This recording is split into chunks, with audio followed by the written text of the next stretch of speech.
Okay, we are live. We will just give people some time to join us.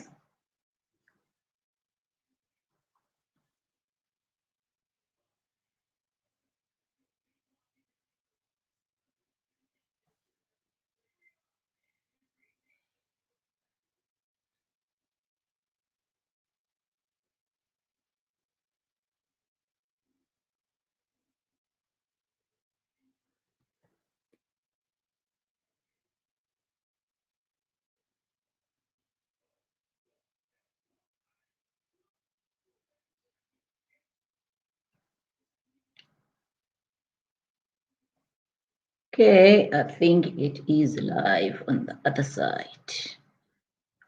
Okay, you all look beautiful from the Facebook side. Well done for dressing up.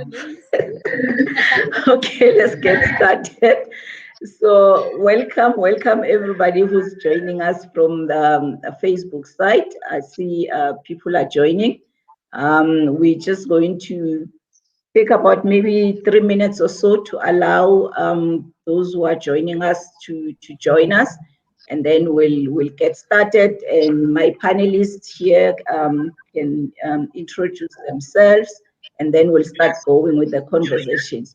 So as you joining, just tell us who you are, where you're joining us from, and if you've got any questions about work readiness, and then tell us or ask those questions on the chat. So we'll be monitoring from both Facebook and YouTube site.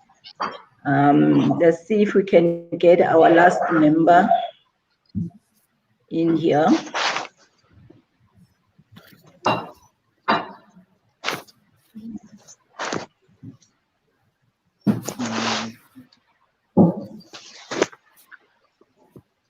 Hi, Doc. Can everyone see me? Well, yep. Welcome. We can see you. Great. Thank you very much. Appreciate it. Okay, so I'll ask everybody when you're not talking, switch off your mic just to manage the background sounds. If you are trying to follow also from the Facebook site directly, switch off your volume from that side so that we just minimize the disturbances there. Okay, we are ready to go. All my panelists are ready, looking good out there. I see we've got about 18 people already joining us. So my name is Jabulile, popularly known as Dr. J. I always say if you're not Zulu, you will forget Jabulile, but you'll never forget Dr. J. So welcome. This is our part 2 of our series on navigating university life. Last week we spoke about mostly we focused more on undergrad as to what do you decide or how do you decide what to study when you go to university, and even if you go postgrad, how do you know what to study and all the factors that you look at deciding what to study. Today we're changing a bit. Today we are talking about readiness, work readiness. As you get to university, does the university prepares you when you are done with university or college or tertiary institution in general? When you are out of there, are you ready? Are you able to go there, get employed, get your job done based on what university has taught you, or are there other things that you need to do after that to get yourself ready for work? So that's what we are exploring today. Work readiness, tertiary institution, what role does it play? Does it get you ready, or there are things that you need to do on your side to get ready? Because we are talking tertiary institutions, our qualifications becomes important. I've got a PhD in entrepreneurship, so I went to the university and just had a look as to what's happening there, and I came back. So I'll ask my panelists as they introduce themselves, say what you studied, where you studied, and those kind of things. So who wants to start with the intro? I'm happy to start. Okay, Zani, go ahead. My name is Zani Mashinini. I'm currently a an HR professional working in the public sector currently. I studied psychology, industrial psychology. Some people like to call it work psychology because industrial sounds like we're coming from a different era.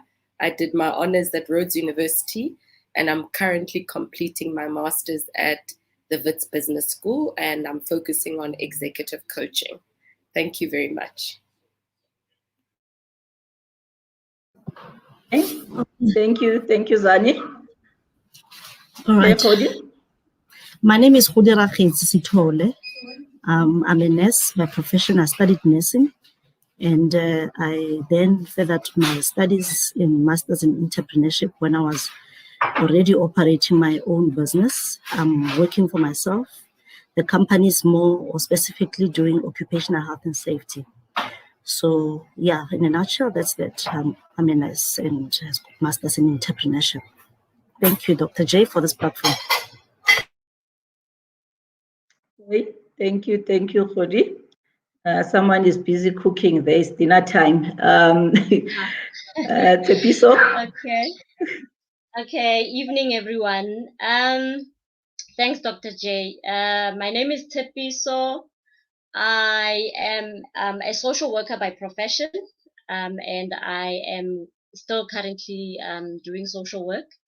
And I studied social work at UCT, and I did my honors there as well.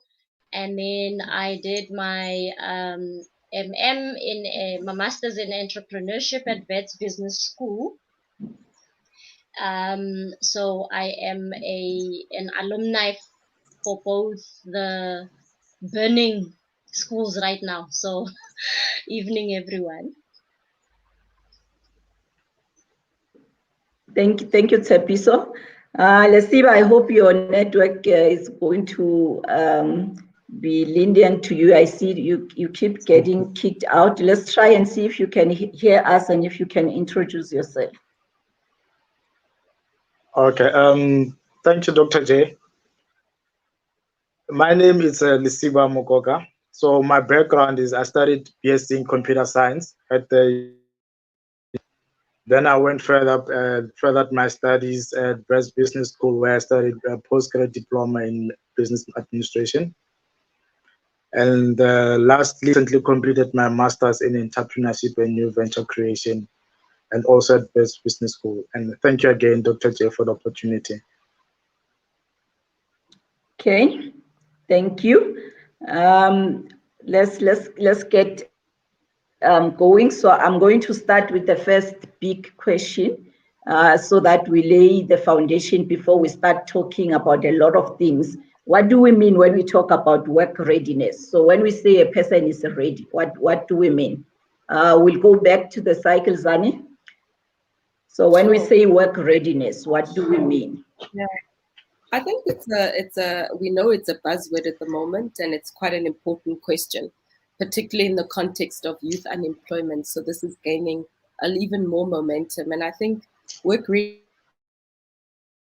is around that transition one is making from coming from an academic world to going into the world of work, where the measures of success are very different. You know, the working environment is so different that even the way they measure success is different.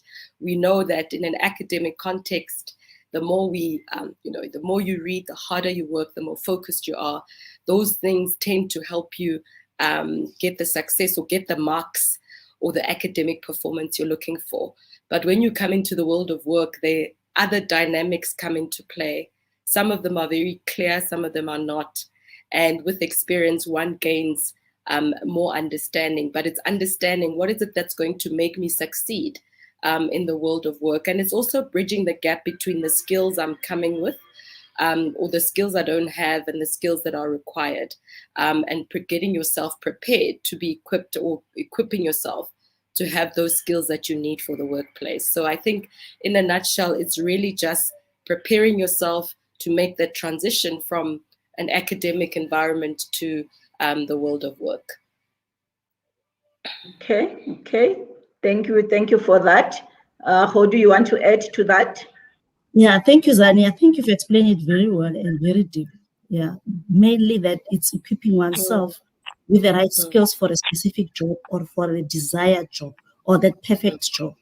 So in life, some of us are not satisfied with that first job that we had, and you want to equip yourself to the second one and the third one and the fourth one. So I would say also that it's a journey where you continuously equip yourself with the right skills for that desired job. So it never ends. And you can see even with PhD candidates or PhD graduates who wants to become professors, they are continuously even equipping themselves, becoming the associate professors and the professors. Or me being a nurse, I was not satisfied in the hospital. I wanted to then specialize in occupational health. I had to then ask and mentor and get mentorship so I can network with the people in the occupational health field to be equipped with the right skills for the specific job. So thank you, Zani.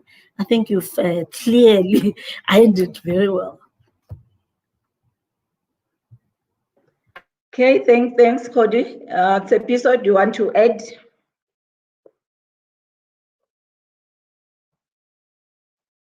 Yeah, on mute.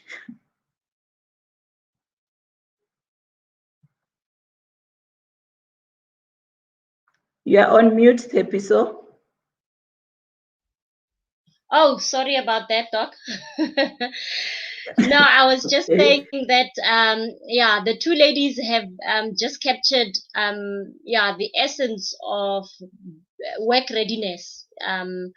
And it's really about being prepared, especially for students. You know, you take 3 or 4 years and you've just got this drive because the whole purpose of your career, of your academic life, is about ultimately getting work. So we never think, okay, I need to then also prepare myself, because it's not going to just happen automatically that I get a job or I'm ready for work. There are things that you also have to do to prepare.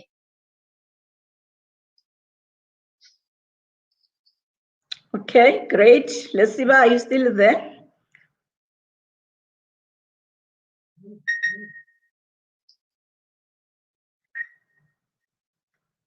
I think Lesiba is on mute. Lesiba, you let me know when you're ready to come in. Okay, let's see who we have on the chat. We've got Pilates there saying good evening, ladies and gentlemen. And we've got Catherine joining us. Hello, my name is Catherine. I'm joining from Cape Town. Okay, wow, we've got somebody from Cape Town. I'm currently studying a diploma in hospitality management, which will be completed in less than a month. Therefore, this conversation couldn't have come at a better time. Okay. We've got Ponzo saying, hello, my name is Ponzo. I just graduated my diploma in human resource management. This conversation will be helpful. We've got Tandanani from Johannesburg. It's one of the team members. Hi, Tandanani. And we've got Kiine. I hope I pronounced that right. Hi, everybody. Okay, so the name there is different from what's written there. Okay, welcome. And we've got Constance Mapanga, welcome there. So welcome to all those who are joining us, and we're looking forward to your conversation and your input and your questions there. So the next question that I have for my panelists there, how do you know you are ready for work? So you go to university, you do all the studying. When you get out of there, are you ready? How are you going to know that you are ready for the job that you're applying for or that you applied for? If you want to start, switch on your mic, then I know you are the first one to talk. Yes, Doc. Sepiso? Yeah, no, I just wanted to, say, you can never know. You can never really know that you're ready to work. I think for a lot of us, we know we want to work. We want to earn that money. We want to be independent.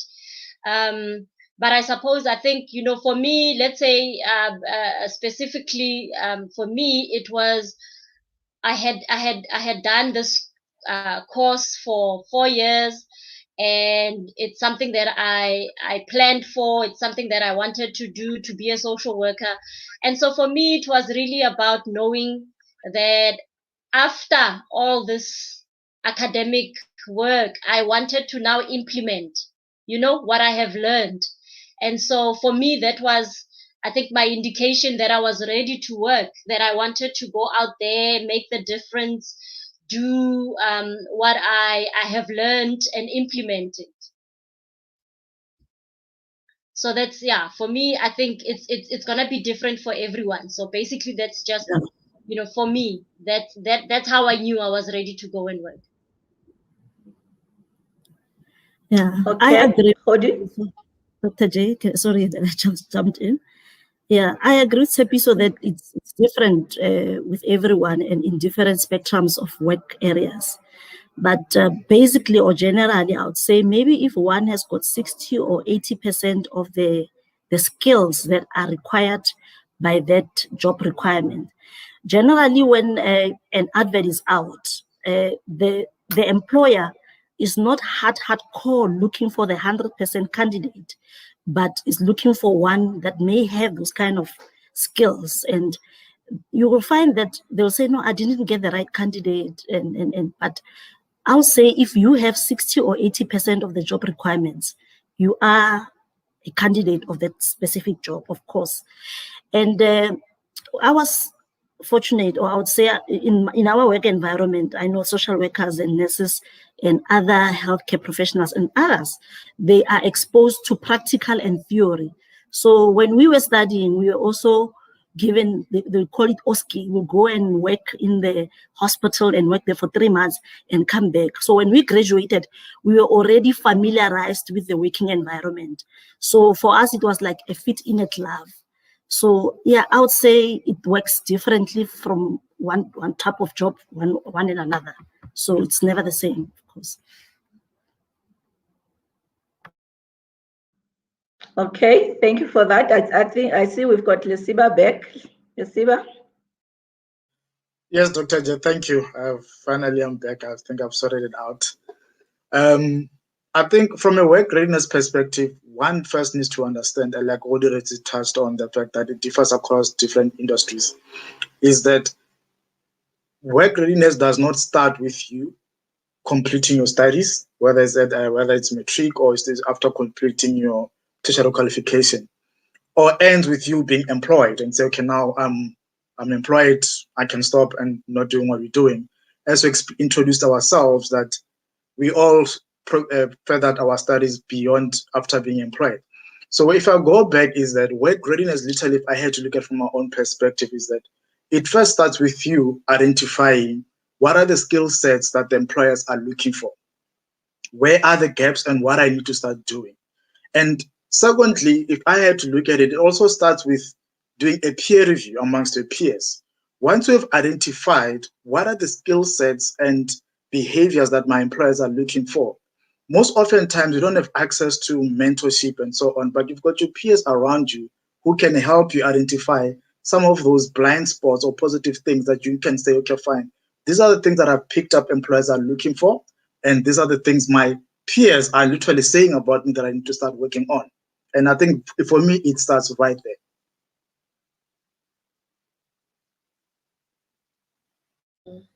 Okay, so let's bring it close to home. I always like going through people's experiences. So when you finished your undergrad and your first job, when you went and started your first job, what surprised you when you got there, or what made you feel you were not as ready? I think I'll take that one if I might. For me, I was a bit fortunate, in the essence that prior to being in an employment role, I went through a great program, and they took us through a journey of understanding what works in corporates, how things are being done, And for me, what came out through, you're thinking like, after I've just graduated, I've got this qualification, this is what my employers are looking for. And you get there like, wait, those are just hard skills, but they're literally looking at soft skills. And most often times, you never get taught those things when you're in tertiary. All you've been focusing on, it's whether you're doing theorem of Pythagoras or whether you're doing your calculus, those are the things that you're focusing on. Or if you're a CA, you're focused on numbers, income statement, assets and liabilities. And you get there, for example, in the financial sector, they speak a different language when talking about assets and liabilities. For me, that came as a shock that, what I've learned was just a hard skill, but there are those soft skills that I need to equip myself with to actually grow myself in the corporate world. Okay, let's hear others. When you got there, did you apply what you learned? What shocked you? What was different? Mine's a different story. Vani? Mine's a slightly different story, Dr. J, but I think addresses your question. It's so interesting. I was at a school where things were all the necessary tools were there to help me succeed.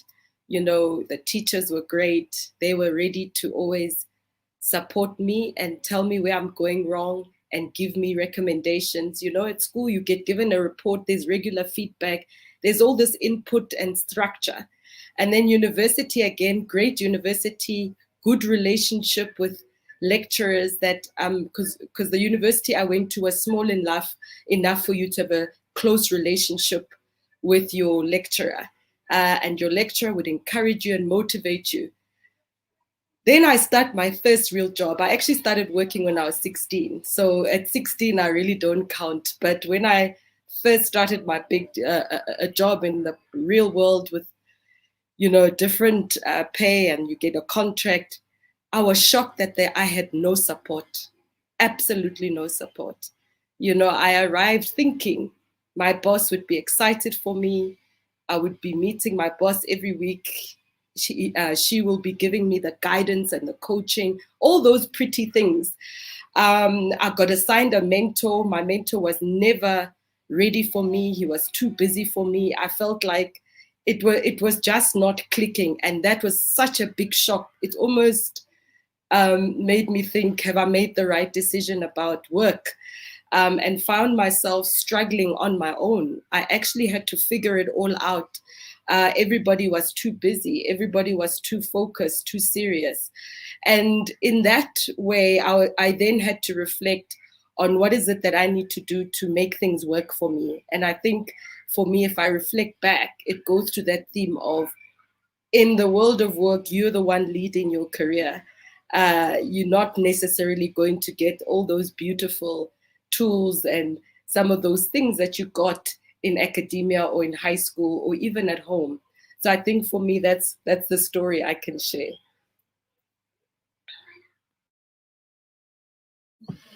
Can I also share my story? Yes, go ahead.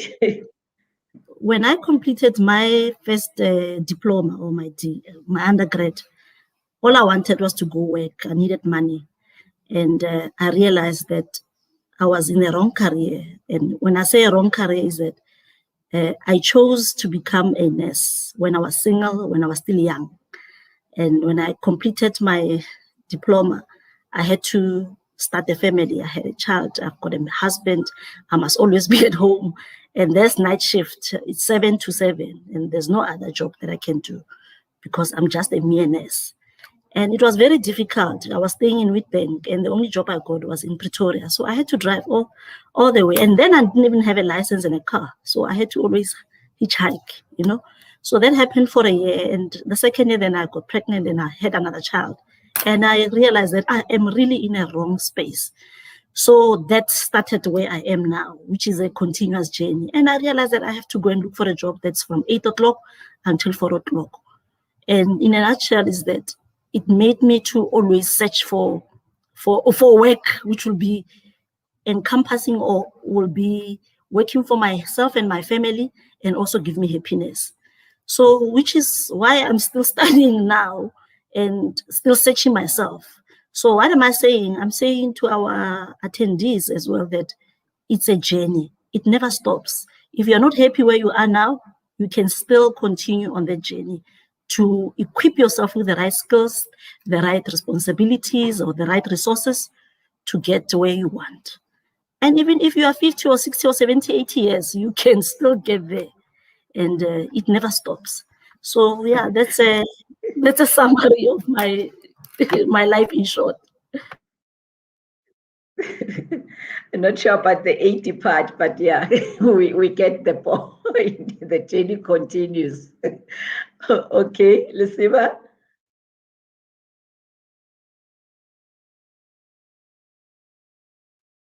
Oh, I thought your mic was on. You wanted to say something. You are on mute. No. I think they've covered most of the points. That it's a contrast between what we learn in tertiary and what you get to experience, and some of those things like that you get to understand that your managers or even people that have been allocated to help you are not there to nurse your feelings. That's the first thing that we don't get exposed. Most of us are not exposed to the work environment. And fortunately, like I also using myself as an example, I started working literally when I was in varsity as an IT lab assistant.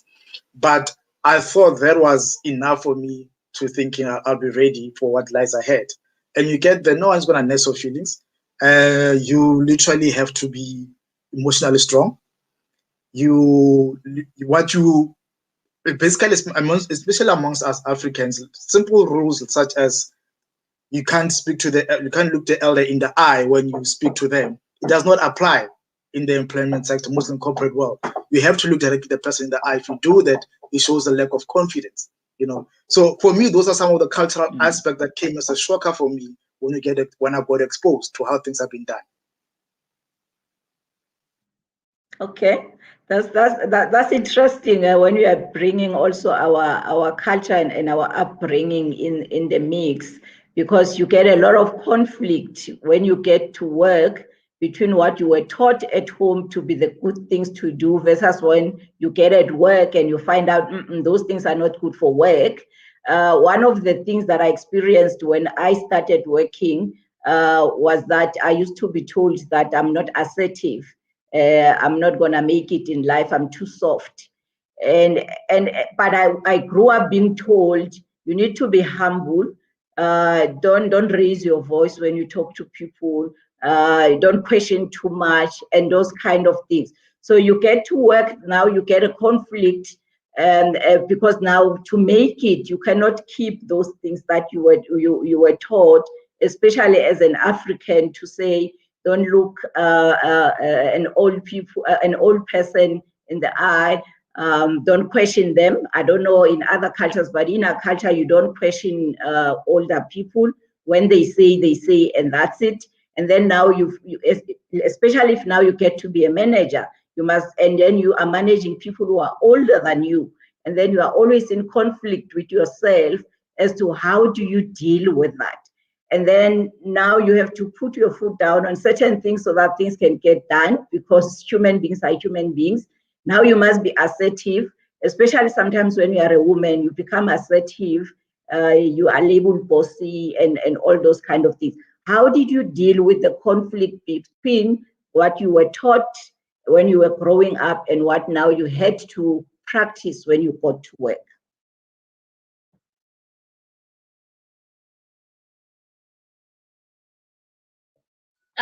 Yes, can I take that one, Dr. J? It's a very interesting thing, and it's something that when you're a young person and you're coming from school and you start working, it's sort of a culture shock, right? And part of work readiness is about you learning the culture of the company that you're going to work for, and it's also equally important to learn that you're gonna be working with people, right? So you have to remember faces, you have to remember names, and within all of that, if you're new and you're starting on at that company, you now have to also go back and think, okay, because I've also been in a situation where I had to manage older people than me. And at some point I was told, I didn't ask, if I give an instruction and she'd say, no, but you didn't ask. You need to ask me first, so such things. And so you have to merge the two, because you're thinking, okay, but we are at work and we are both here to do a report, or we have to perform, and so I can't be now in a position where I have to nurse your feelings, or nurse how you're feeling today, or whether you feel older than me, and such conflicts, they really play a role. And so it's important for us to learn those soft skills, so you don't have to be harsh, but there's a way that you talk to people, there's a way that you let people talk to you, there's a way that we respect each other in the workplace. So all of those, they come into play. And so if you are not prepared, and if you don't learn those skills, those interpersonal skills, you find the work environment hard, and with us Black people, I don't know, then come issues at work around how people have grown up, what people believe. And so there comes there different issues, so culturally you also have to adjust to each and everybody's culture within that workspace. So you have to be prepared for all of those.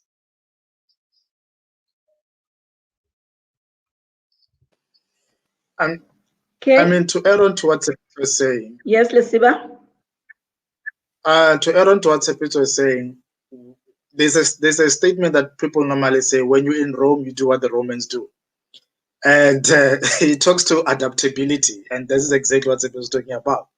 First and foremost, one needs to understand that we all coming from a different background, different life experiences, and there will be other people who will be in a certain aspect, will be ahead of you in terms of how they adapt quickly to the environment, because that particular environment, it suits them based on how they were brought up, especially when you touch on how the elders taught us to don't speak back, don't look at the person in the eye. That's how the environment shaped them to be the way they are.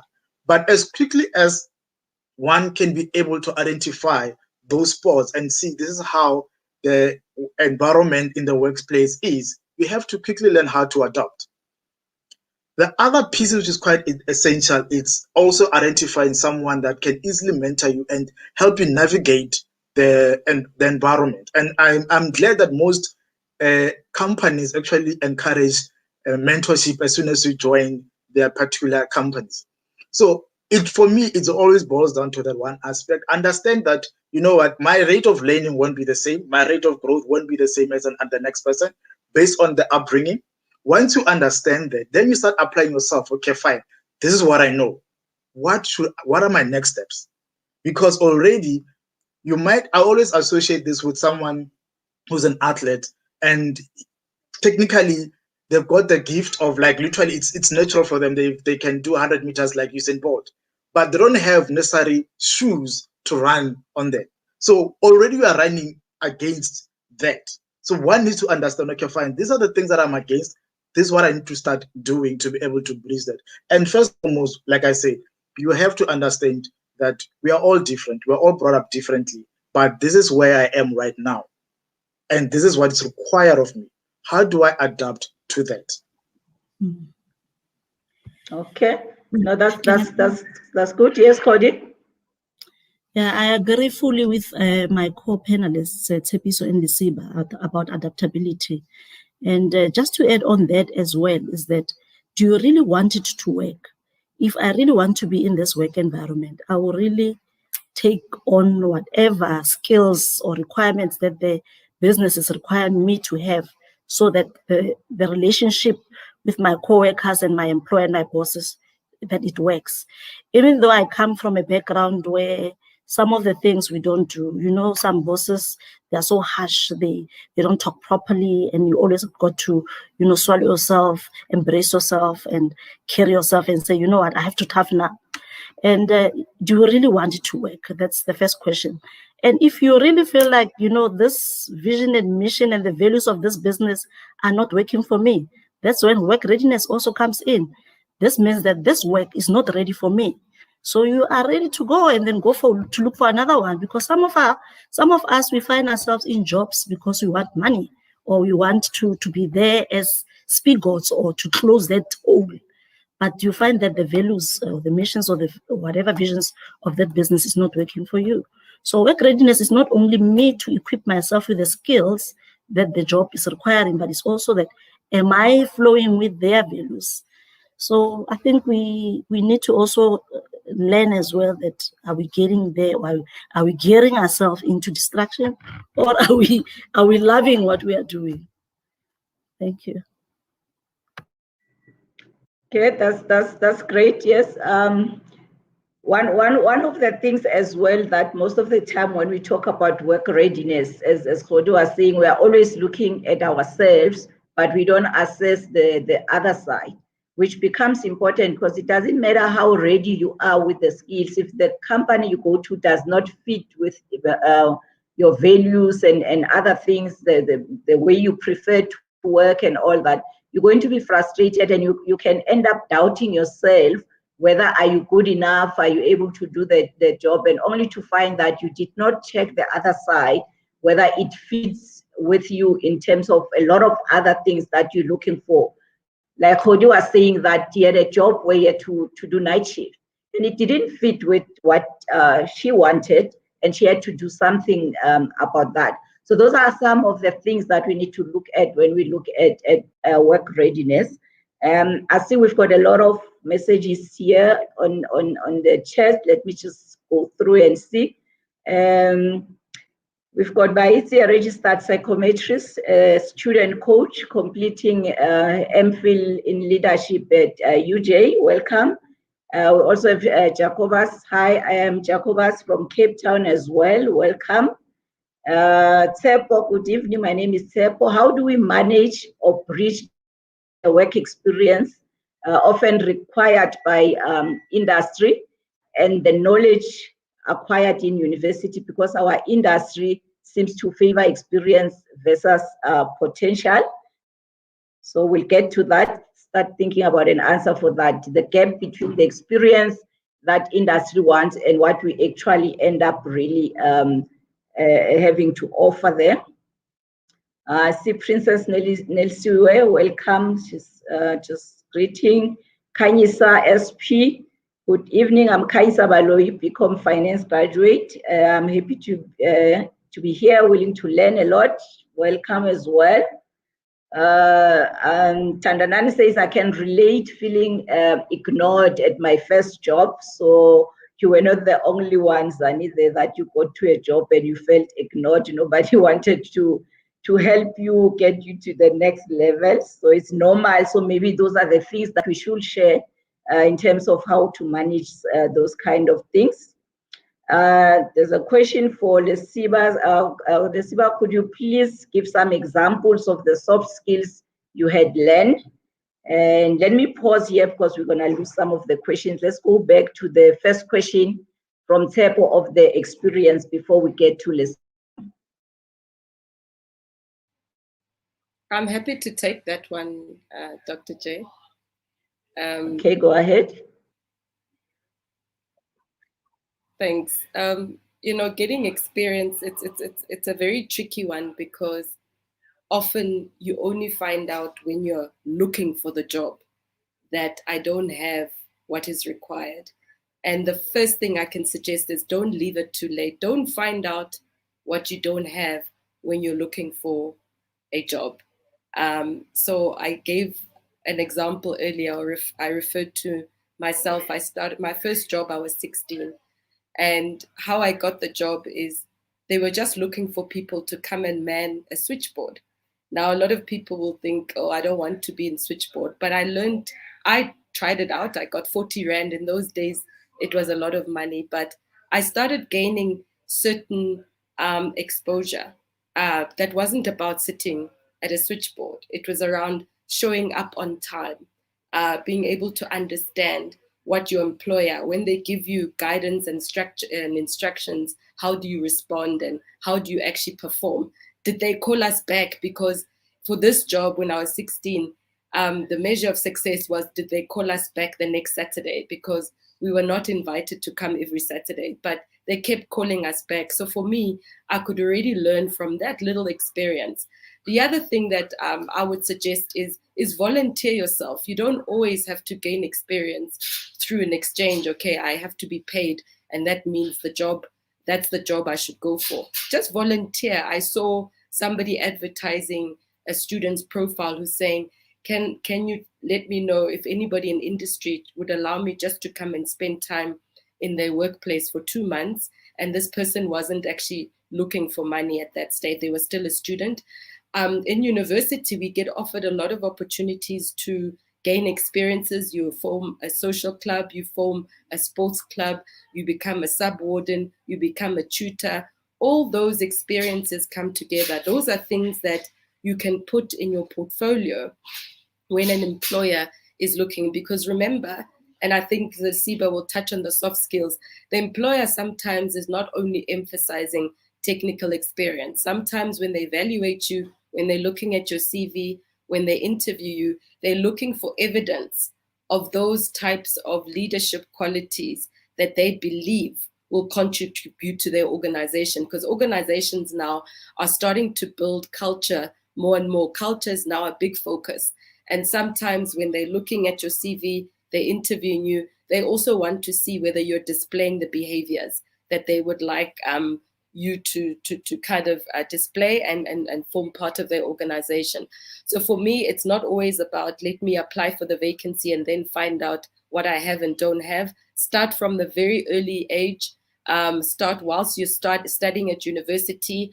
Volunteer, even go to your lecturer and ask them, what projects can you assist with? There's all sorts of opportunities that maybe come in disguise, but I think you can create them for yourself to be able to equip yourself with those types of experiences that you wouldn't get because you don't get the job opportunity. Thanks. Yes, yeah, that's great. That's important because most of the time, and sometimes maybe because of the workload at university, we tend to focus only on getting the distinctions. But the funny thing, when you get out of university, you go for employment. Most of the time, it's not about the distinctions. It's about what other things did you do. As you say, leadership and volunteering and community work and those kind of things. And sometimes we ignore them. So I think that's an important advice to say, don't focus only on the academics, volunteer so that when you get out, you don't have zero skills. As much as we all know that industry sometimes make a big deal of this experience, and even some of the jobs that are like really common sense jobs that you can do with zero experience, they will still ask you for experience. So it will always serve you better to do something so that when you are done with tertiary, you've got some kind of experience. Don't always look for the money to do it. It's not nice sometimes to do it without getting any stipend. You have to cover your own transport and all that. But in the long run, it gets you to that work readiness that we're talking about. So yeah, thank you for that. Okay, I think we can go to Lesiba's the question directed directly to Lesiba about the soft skills. Thanks, Doc. I think the first one that I want to touch on is communication, the ability for one to be able to communicate with impact. That is quite very, very, very important. And always, if you think about it, even when you're going for the interview, you need to be able to sell yourself. And where I'm going this, I always use this example that, you know, those people when they're grieving, and they go to the funeral parlor, you must be able to be like the undertaker. They will sell you death and you will think it's the sweetest thing ever, even though you're mourning, you know. So you want to buy those expensive flowers, even at that moment you're mourning, but they sell you those flowers. They'll like you think like this is the best thing ever. Communicating is about that, because once you get in the workplace, it doesn't matter how great your numbers are, but if you don't know how to sell them in such a way they can easily buy into the idea. Someone will take them and present them in a way that you felt like, but those are my numbers, but why are those, why was I not taken seriously when I did that? And that talks to the element of communication. And when you look back at tertiary, most of us, like we emphasize that we focus more on what we need to deliver to graduate. However, there's a lot of opportunities out there that when one can start looking at how do I help myself to improve on the element of communication. You've got things like Toastmasters, whereby you can go to, they do all those kind of sessions about communication and doing prepared speeches. Sometimes you don't even have to use keynotes, but it helps you to get there. You know that that's your blind spot. You start focusing on that. The other one is some of the things you don't even take notice of. It's your emotional intelligence. How do you manage conflicts when you are in the midst of the, like we emphasized Doc earlier on about you managing people that are older than you? That is also quite critical in the essence that how will I manage these people, also displaying the emotional intelligence as not to offend them. However, at the same time, convey the message that I need to convey to them so that they can understand.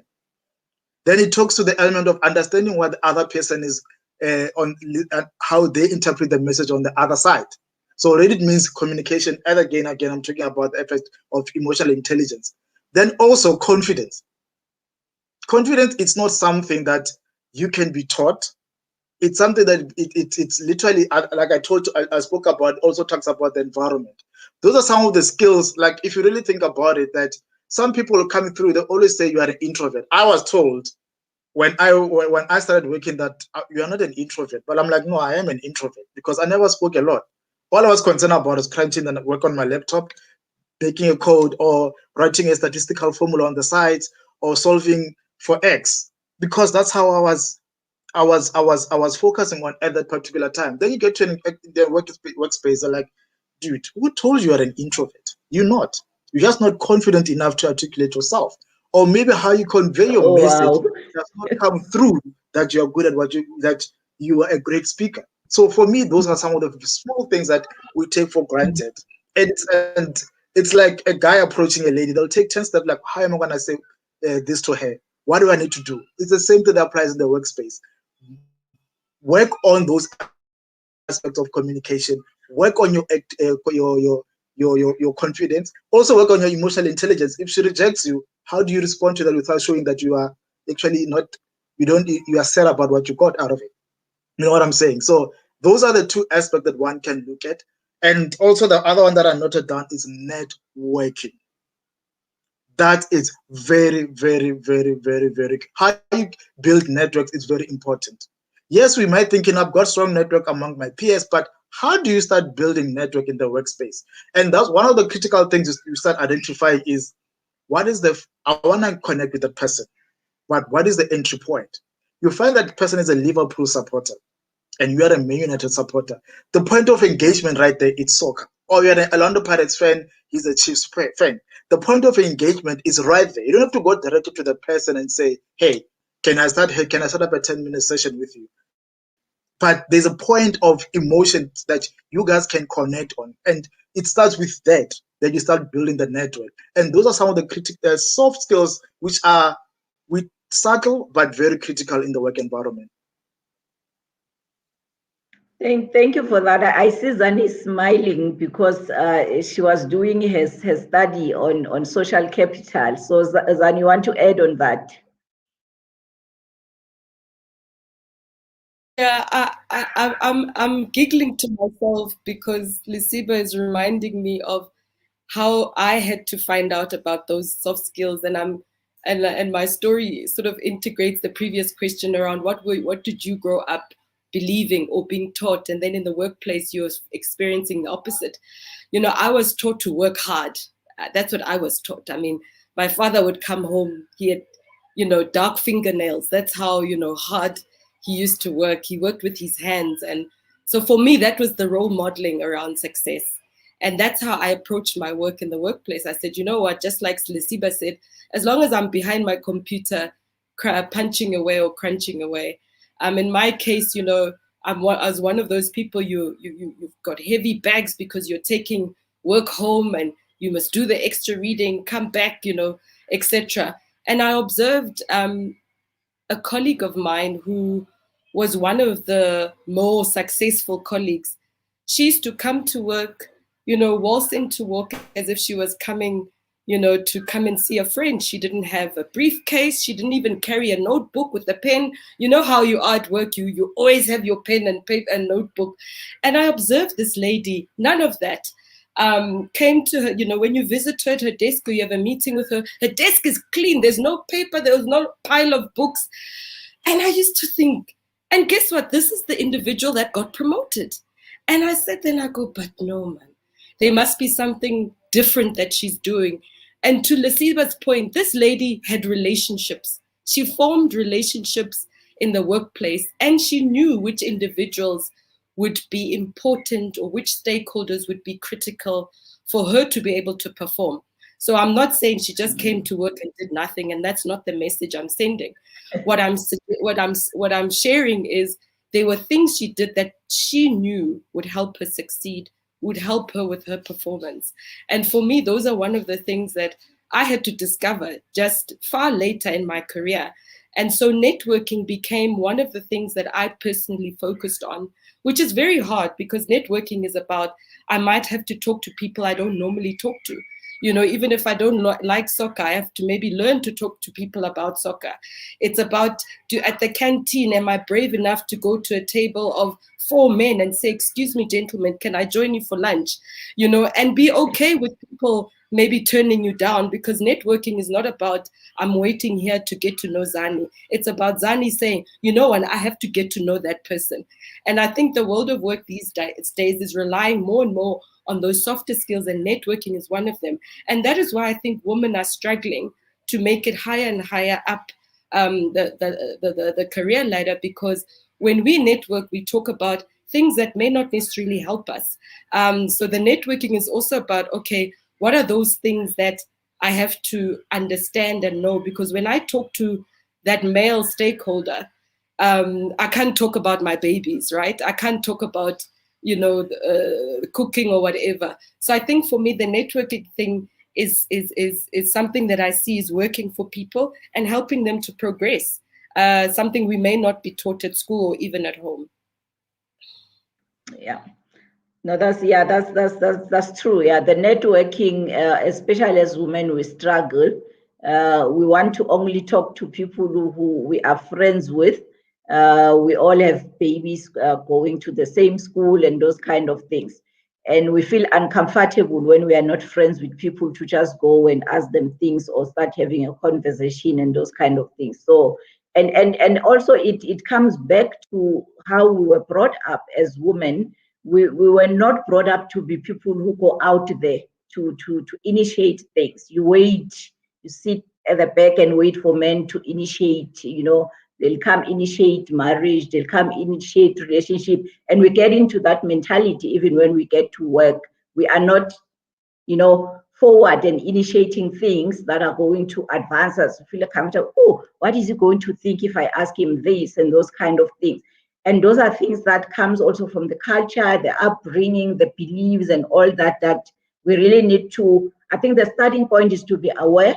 And then from being aware, then start working towards dealing with with changing the beliefs so that we can change the behaviors. And that is not an easy thing. I was laughing as well when Lesiba was saying, somebody said to him, you are not an introvert, you just don't have confidence. How do you know the difference to say, I'm not going out there to talk to people because I'm not confident versus I'm just an introvert? That is an interesting one. Okay, let's go back to the question so that we don't leave our followers here behind. Have you ever found yourself pursuing a wrong career path because it was the only opportunity available? And how do you navigate around this? Someone can think about the answer for that. And Sophie says, good evening, I'm Sophie. I'm a professional nurse specializing in critical care. Welcome, Sophie. Sibo, my name is Charity. I'm joining from Limpopo. Oh, we've got somebody from Limpopo. Welcome. Good evening, everyone. I'm Lenicia. Masters of Development Studies and Policy. Thank you for joining us.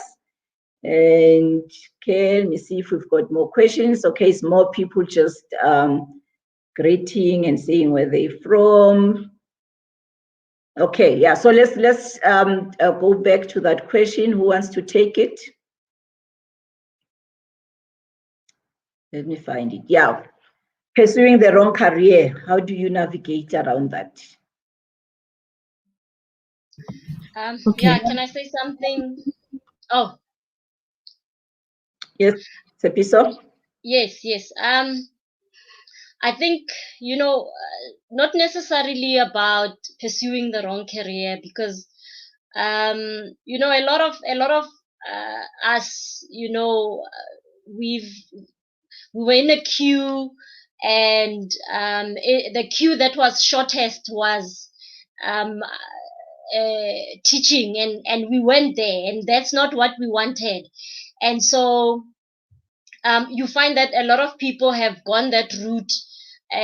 But it's important to note that not all of us will, when you have studied for a career, that you are gonna find work for that career. A lot of people, I know a lot of social workers who started working retail. They're at Clicks, they're at Pick and Pay. It's not the career that they've chosen, but we have to understand that the expectation has to be managed. It's very important that you manage expectation.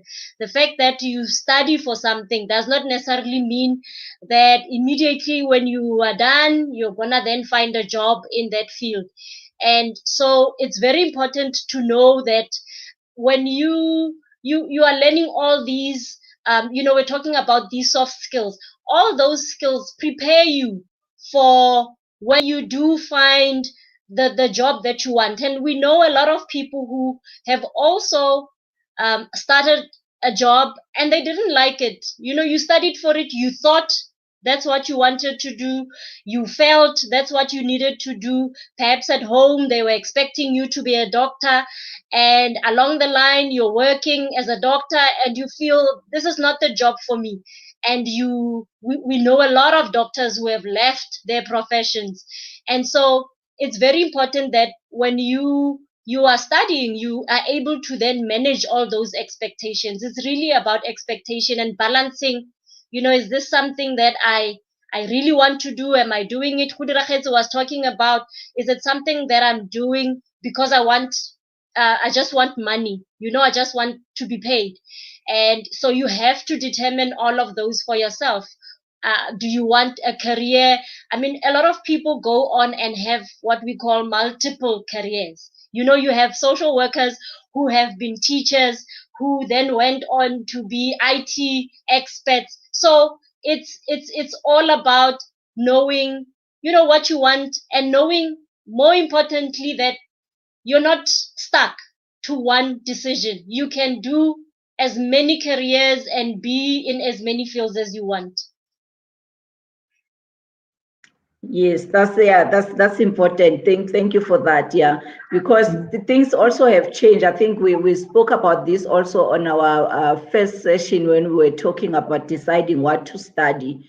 That when you choose a career, you need to start thinking broader, because now it's not only about being an engineer. It starts and it ends there. There's a lot of other things that you can kind of like position your degree or your studies in a way that allows you to do multiple things.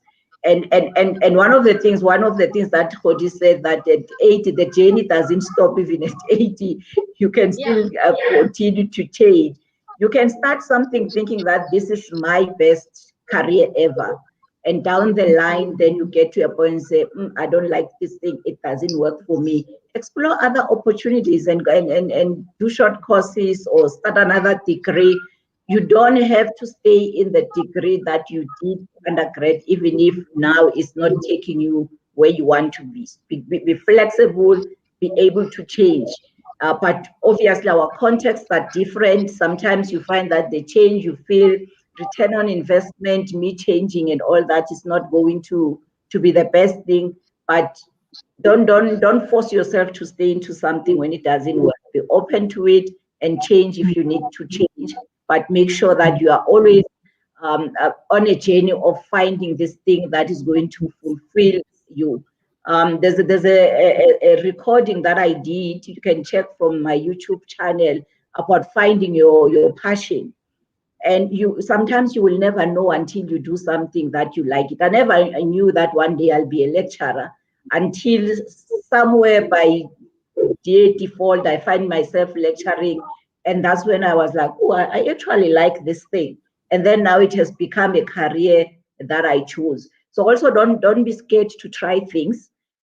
Moving from being a statistician to being a lecturer to being an entrepreneur to being an executive coach, those are totally different things. But because I was not scared to try the new things, now I've got multiple skills. If in the economy, statisticians are not making money, I jump and be a lecturer. If the lecturer environment is not working, I jump and be a business coach. If that one is not working, I feel I go and be an analyst, because I've studied in a way that broadens my opportunities. And those are the things as we think of work readiness. Are you just preparing yourself to be ready for one stream that you can't move around? Or are you preparing yourself to be broader so that your opportunities are broader as well? I know I'm not supposed to talk too much now, I'm a facilitator. Or do you want to say something? Yes, Dr. I also would like to add on that one, not to repeat what Tsepiso has also said and what you've said. I want to take it to the context of entrepreneurship as well. That during the COVID-19 pandemic, a lot of businesses had sunken and they were not doing well. And we saw a lot of business startups. Most of them, they were coming from wherever we don't know, and they became health distributors. They started selling PPEs, masks, and you name them. So what am I saying is that there are situational careers or there are situational businesses. So it will depend on what is happening at that moment. Are you going to starve and be hungry at that point and say, I don't like becoming a nurse, or I don't want to be a teacher? Or am I going to say, I don't sell masks, I'm not going to sell PPEs and so forth? So they are situational, and you need to grab that moment. They call it grab of a moment. So some people take steps that takes them directly to where they want, to something, but others take steps of being a statistician, like you've been saying, and becoming a lecturer and becoming whatever and whatever. We go through different journeys, but what it means is that, is your environment allowing you to survive? If it allows you to survive at that moment, grab it. So that's my 2-cent contribution. I like it when people contribute a 1 million rand contribution and then they say that's my 2-cent contribution. I don't know whether that is called humble. Okay, I see Lenicia here says my rate of growth won't be the same. I really agree. So there's something said earlier. I recently started a new role. So it's talking to this issue that you don't have to stay on one thing. And it's so new to me. I felt incompetent, but reintrospected the situation. So she has changed from one role to a new environment that she was not familiar with. And I see Hannah there, says, my name is Hannah. I'm watching from Mamelodi. Welcome, Hannah. I can personally relate to the culture norms and work structures. I started working at the age of 19, and it was quite difficult because there was a time where I was accused of not doing my job well, which was not true, but I was forced to apologize. That whole situation didn't sit well with me. I even had to go to the restroom to cry, simply because I couldn't say my side in a way that wouldn't sound disrespectful. Oh, sorry, you have to go through that, Hannah, but yeah, that's part of being in the work environment. Some of the things you have to swallow, they're hard to swallow. Sometimes you are told being incompetent. Sometimes you are truly incompetent, but you don't want to accept, but sometimes you are not. Then there's misunderstandings and all that. And work readiness is about being able to handle those things and do the assessments and make quick decisions as to how to do that. Okay. There's a question, how important is it to learn soft skills as part of work readiness? I think we've covered that already. Alisiva covered that a lot. Pelani said so true, Zani. We need to raise our hands more. I think she's talking to the issue of ladies being scared to say, "Hi, gentlemen, can I join you? How can I make you smile today?" And I think as women, we need to get out of our cocoons. I know it's not culturally right. Even men look at you funny as to why is this woman so forward. They'll get used to it. They've been doing it in the workplace. Let's do it so that we can also get to move forward. One of the things that I always say is that when we talk about the issue of social capital and networking and all that, that like Zani was saying that she was watching this lady and studied and see that this person had relationships and all that. One of the strategic things to do is to identify a mentor for yourself in the workplace and a mentor that you know that sits in strategic places, so that when you are not there, you've got somebody in those boardrooms, in those important places, vouching for you, talking for you when you are not there. And sometimes we want to get mentors that are women when we're women and all that, but you have to look at what am I trying to achieve and who's the right person who's going to help me achieve that. We've got Refilwe. What could be a problem in a case whereby one has most of the skills with qualification that meet the requirements of a job advert, but can't launch an interview, so you can't get an interview invitation? That's Refilwe. Okay, Real Talk with Tabi, and see, welcome. She says, I'm learning. Lesiba, coaching helps in many aspects that assist one to be effective, including confidence. Okay, so it's adding to what Lesiba was saying. How do you network these days with remote working? So I don't want to lose the question. So the first one, let's address that one. There's the Refilwe is asking, so you've got the qualifications, you've got the skills, but you can't even get an interview. How do you go around that? Okay, can I take that one, Dr. J? Yes. I think the business is the one that will decide whom they're looking for. So they will assess that CV and they will look at it if it will match what they're looking for or their requirements. But I don't know if participants or whoever who's been called for an interview or who has not been invited to an interview does know that they have a right to inquire as well why they did not make it, because that will help you to prepare yourself for the next interview or for the next job candidacy. You can also see it in the business side where we send our job profiles to businesses or tenders. We have a right to go to the procurement and find out why are we not meeting or we not met the requirements, so that it can build you and know where you are lacking so you can bridge that gap. So I think there you really have got to speak to the HR. Why were you not invited? Sometimes we know that it can be corruption, but that can happen. We cannot shy away from that. But it's mainly the business that has got to invite you. So, yeah. Okay. Thank you for that, Rodi. And then the other one that I'd like to add on to Rodi is I'll first look at a profile. I think if you touched on work readiness, you'll understand that it's being good not only on paper, but also being great at being employee material. That's the first thing that I want to touch on. It's beyond just your qualifications. Where I'm going with that is that your brand becomes your selling tool.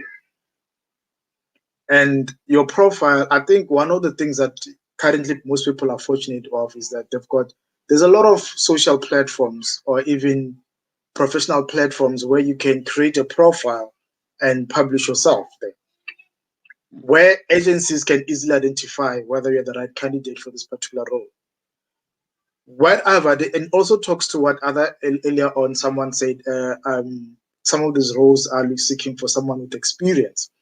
But what we tend to forget is those particular platforms that are being created right now, it gives you an opportunity to create a profile that becomes where you can easily be accessed. And that is where I think where one needs to start looking at that, build a profile. And I'm speaking from my own point of experience that most of the time I get messages almost every week to say, hey, we noticed your profile, which is on LinkedIn, on this particular role. Are you keen on it? You know, if not, let me know, else refer me to someone else who can do that. Talks to networking. Because already I might be saying, you know what, this is not ideal for me. But wait, you can talk to so and so. But the key aspect is building your brand and your profile that it can easily be accessed, one, and it can sell you without you uttering a simple way. And that also talks to brand image. And it's one of the things that we got taught, like I indicated earlier before, when I joined the company, we were taken through a graduate program.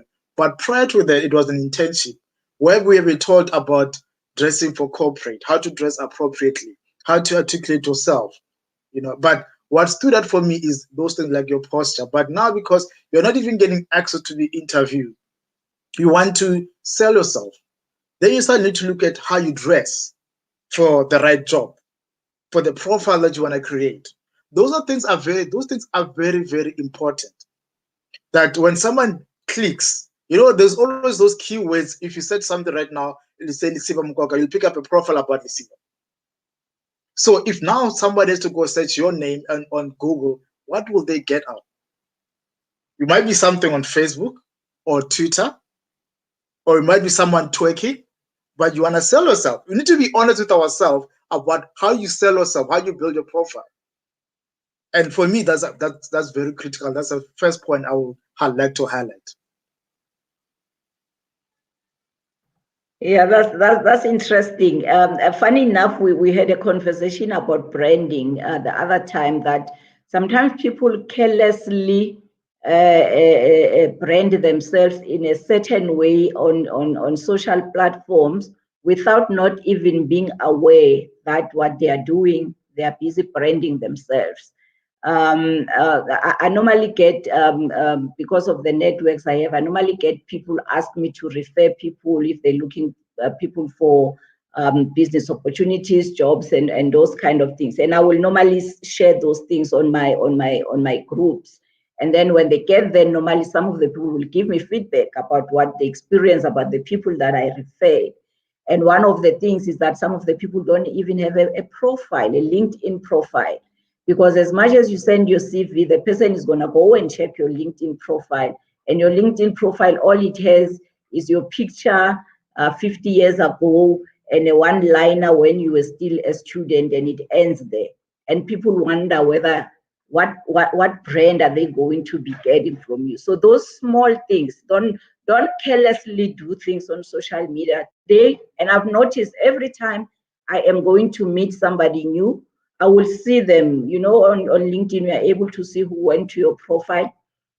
Every time I am going to have a meeting with somebody for a business opportunity or whatever, I see them on my LinkedIn profile checking me. What are people seeing on your profile? What are you selling? What are you saying? Because they don't know you. They won't get there to talk to you and you show them all the amazing things. They make a decision based on what we are putting out there. And the question is, what are you saying who you are to the people who are looking at your social media? When they Google you, what is it that they are finding? And sometimes we take it for granted. We think, it's just my Facebook, you know, it doesn't matter. And people look at that and go, will she fit in this culture? And yeah, I want us to start wrapping up. It's 7:45. We've got a few more questions. Let me see if we can wrap them up. I see Baitsi there says that some of the things that blocks women is not just because they are not capable, it's the issue of the glass ceiling and all that. And we know that it's there, we can't deny it. But with all that context, what is it on our side that we can do to try to make sure that we are work ready and we sell a value proposition that is appealing to others, that glass ceiling is another topic on its own that we don't want to start it now. It's a big topic, and it's a real issue that women deal with. Bonzo says networking is all about bravery. So it's the introverts and the confidence issue. It takes some sort of emotional intelligence for one to actually be able to control your emotions like that in the workplace. Okay, I see Zani shared a link there about soft skills that you can go and check. And Bonzo says, I'm human resource management graduate. I'm currently working in retail, and I'm currently in the process of furthering my skills more so I can be able to experience multiple opportunities.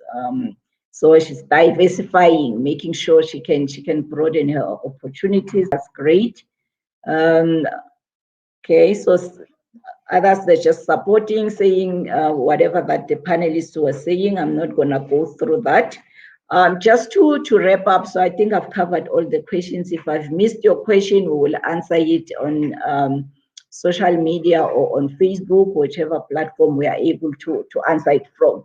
But just to wrap up from each of our panelists, if each of you can just give one key thing or one thing that you think is important for people to prepare themselves and get ready for work. Just one thing. So let's start with Cody. Okay. I would say have confidence with yourself. You are perfect as you are, and don't copy anyone. So be yourself and be genuine and relax. Relax. Thank you. Thank you. Be genuine, relax. You are good enough as you are. Zani? Yeah, I'd say don't leave it too late.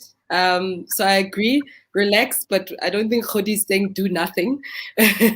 So I think, start now. Even when you get your job, you never stop. Get the sponsor, get the mentor, network, do the work, 30% of the time if you're in employment, but don't wait for the vacancy or wait for the advert or wait for you to need a job for you to actually say, I'm going to start the work now. So don't leave it too late. Okay. Sepiso?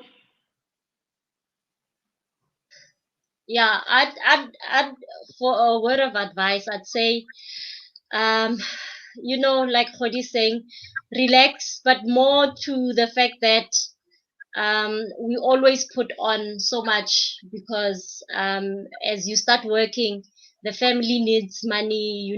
Your brother needs this from you. Your mother needs this from you. So there's all this family pressure for you to start working.